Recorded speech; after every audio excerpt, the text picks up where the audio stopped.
চিকেনের একটা অভিনব রেসিপি দেখাবো। একটু নুন দিয়ে দিচ্ছি, লঙ্কা গুঁড়ো, সয়া সস দিলাম, ডিমের সাদা অংশটা দেব, কুসুম দেব না, একটা ডিমের। ভালো করে মিক্স করে নেবো। এবার একটু কর্নফ্লাওয়ার দিয়ে দেবো। এবার বোনলেস চিকেনগুলো আমরা ভেজে নিচ্ছি।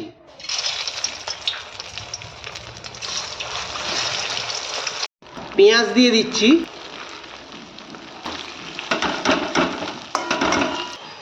রসুন দিয়ে দিলাম, কাঁচা লঙ্কা দিচ্ছি, একটু নুন দেব। পেঁয়াজটা বেশি ভাজা হবে না।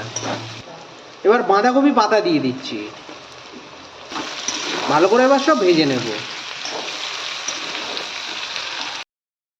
একটু সয়া সস দিয়ে দিচ্ছি, চিকেনটা দিয়ে দেবো।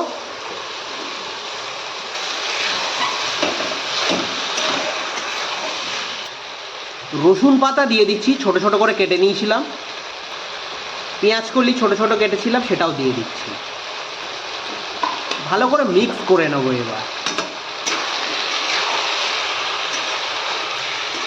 এবার গ্যাসটা বন্ধ করে দেবো।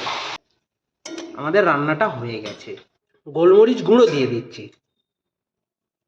অভিনব রেসিপি চিকেন বাঁধাকপি দিয়ে আমাদের তৈরি হয়ে গেছে। আপনারাও বানিয়ে আমাদের ভিডিওর কমেন্ট সেকশনে জানান আপনাদের খেয়ে কেমন